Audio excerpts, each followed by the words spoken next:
Massive wildfires forcing evacuations across southern Europe. The fires burning more than 50,000 acres in Portugal, Spain, France, and Greece. Thousands of people have been forced from their homes now, and officials are warning they could get even worse as temperatures rise.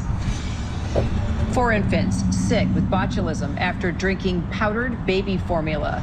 The CDC says that Nara Organics whole milk organic powdered formula is linked to botulism cases in 3 states now.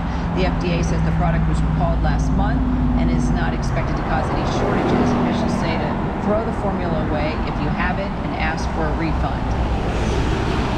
Legendary black business leader George E. Johnson has died. The co-founder of Johnson Products Company made Ultra Sheen and Afro Sheen and became a part of pop culture as the first national sponsor of the hit TV show Soul Train. Johnson Products would go on to become the first black-owned business to be listed on the American Stock Exchange. George E. Johnson was 99 years old.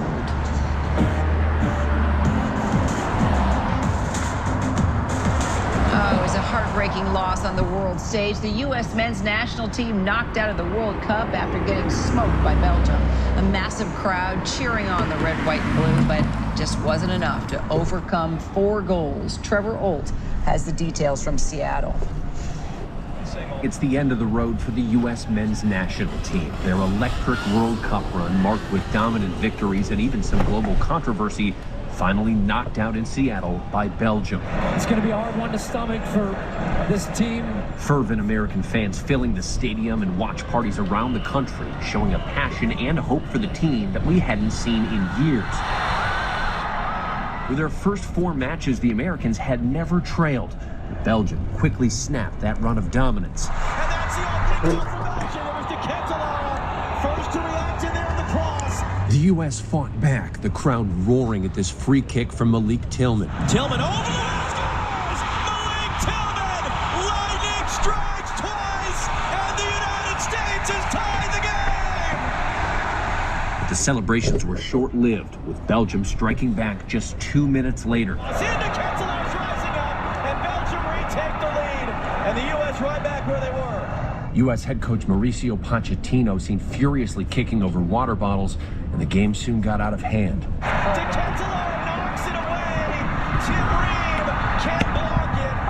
It is a disastrous 3rd goal to concede to Belgium. American star Folarin Balogun was back on the pitch after FIFA made the rare and controversial decision to suspend his red card ban, but it ultimately didn't save the U.S. And Belgium, making reference to that controversial suspension reversal, posting on social media, overturned this. And at the final whistle, a heartbreaking 4-1 loss for the Americans in front of their home crowd. A big message throughout the tournament was we knew what kind of impact we would be able to have as long as we played well. Obviously that all comes to a halt now. But some fans are still grateful about this incredible run and maybe more confident than ever about the future. We're going to win the next one. We're going to win. Yeah. We're winning. We're coming back, baby. One of our favorite soccer analysts, Dan Thomas, feels the same way. Dan, this was a sad night. Ugh. What happened? What happened, Dan? This isn't how it was supposed to be, was it? I hear they're already shopping the rights to the movie around Hollywood. Think 90s courtroom drama. It was all about trying to get a acquittal. It would start with the red card, then the phone call. We've had the call. Speaking about your last story, AI Tom Cruise is in the basement of the FIFA library as the assigned lawyer to try and find something about the art, something that can get Balogun off. You know, it's like little green light, Chinese pizza boxes around him. He's got a baseball bat for no particular reason. And suddenly, in the 71st hour, he finds Article 27. He rings Gianni and he says, we've done it. We've got him off. He can play. He goes on. He scores a hat-trick. And you cut to the scene of the World Cup at the White House. Gianni and Donald Trump laughing and celebrating their victory. But unfortunately, this is sport, and it doesn't work out that way. And when you're rubbish, you get punished, and that's exactly what happened to the US. No, I want to completely rewrite this script. I want to go from rubbish to revolution, okay? We have to change this. I mean, seriously, I mean, Balogun, you know, the president calls the head of FIFA. Balogun gets to play. He's the leading scorer. We had the momentum headed into the match. What the heck happened? Was it all the pressure? Was Belgium just too good? You know, was Balogun just like out to lunch? What happened? Here's a secret. Florian Balogun isn't Lionel Messi. He's not Cristiano Ronaldo. He's not Pele. He's not Maradona. He just happened to be a very good player for the US so far this tournament.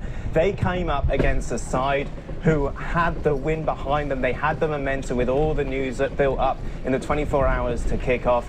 The manager did brilliantly, tactically outthought Mauricio Pochettino. And on the day, we've all seen it, you know, your kid's great at recreational soccer. Then he gets up to travel, not bad at all. And then the team go off and play state, and they get completely and utterly thrashed. That's what happened here. Belgium have better players, the US don't. It is simple as that. In sports, if you're not good enough, you're out, and that's exactly what happened last night.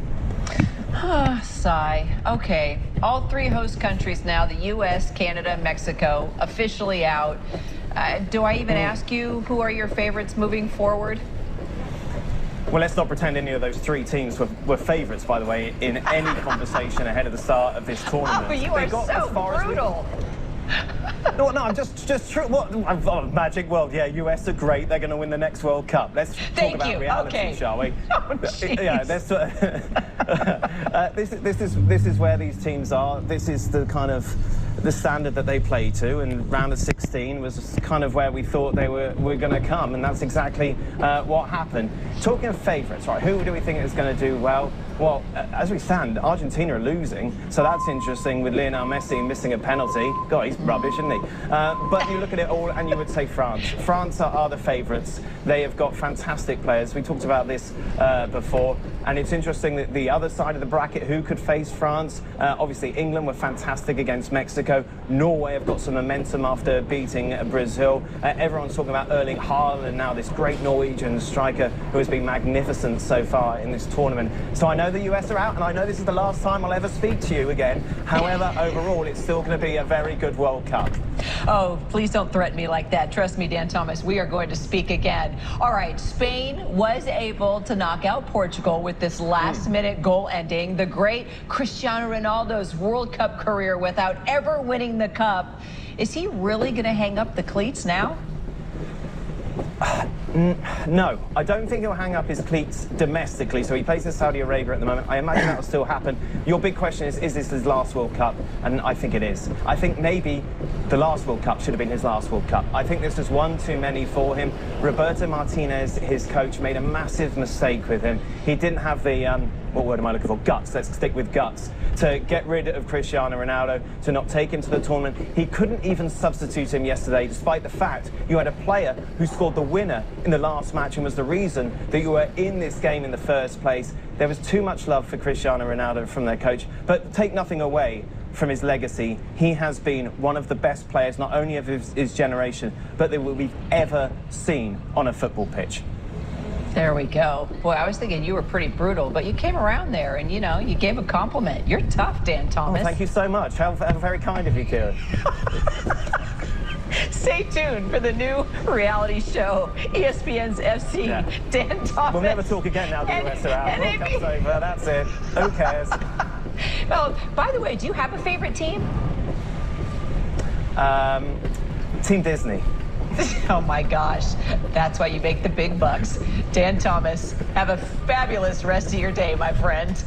He is a tough guy. Straight ahead, The Bot coming for the box office. We're going to talk to the creator of an AI actress who just booked her first movie lead. Plus, talk about taking your work home with you. We're going to introduce you to 17 nurses at one Ohio delivery ward who are all pregnant at the same time.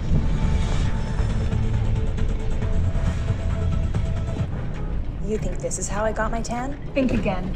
Create your own sunshine with Jergens Natural Glow. Naomi loves the sound of earning and saving money on Vinted. Don't wear it, sell it. Hi, I'm calling to verify your Medicare number. I'm not telling him anything. Yes, hello? If someone calls asking for your Medicare number, hang up. Learn more at medicare.gov/fraud. The moment I wake up, before I put on the best part of waking up is Folgers in your cup. Searching for something new, something fun? Subaru was rated higher than every other automotive brand by Consumer Reports. And Subaru is Consumer Reports' 2026 best overall automotive brand. Time for a new toy? Look at Subaru.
Well, America loves a good Hollywood star, from Audrey Hepburn, Tom Cruise, Meryl Streep. But what if the next star isn't even a human?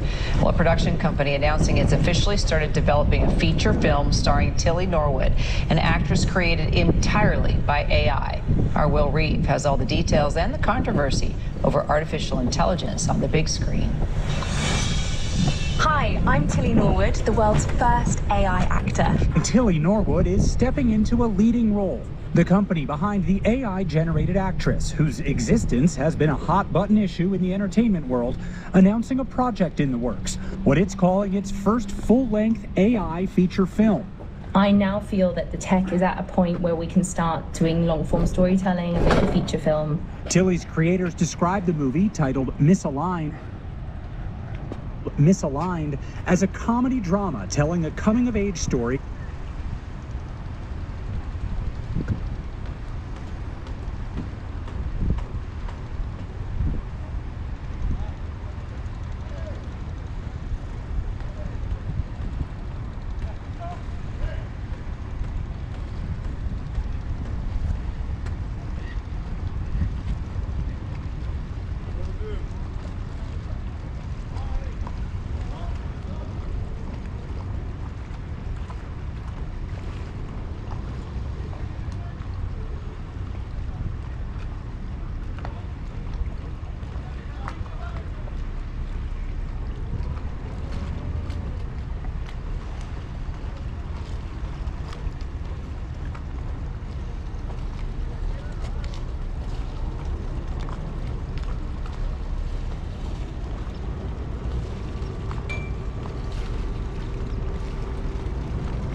infused with existential AI chaos. It's billed as a hybrid production.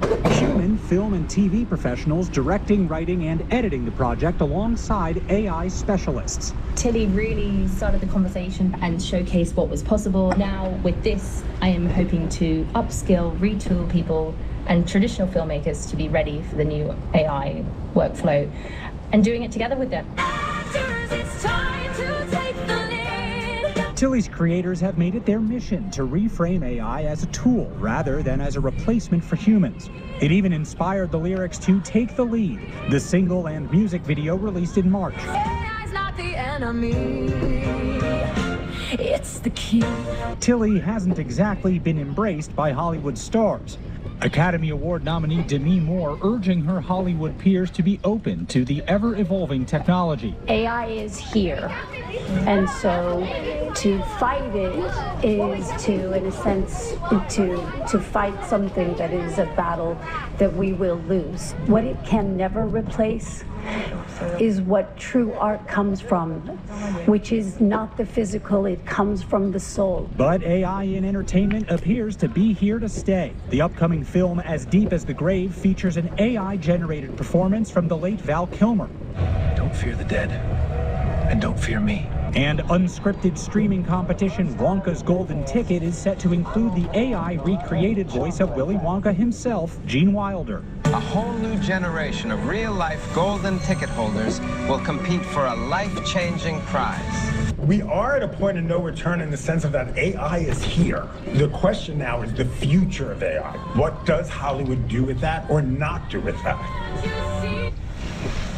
And our thanks to Will Reeve for that. All right, let's talk more about this with Eileen van der Velden, founder and CEO of Particle 6. You saw her there in the piece. It's the company that created Tilly Norwood and is now developing the film Misaligned. So, Eileen, you are calling this the first full-length AI feature film. So are you actually in talks with major theaters or streaming platforms? Who will distribute it?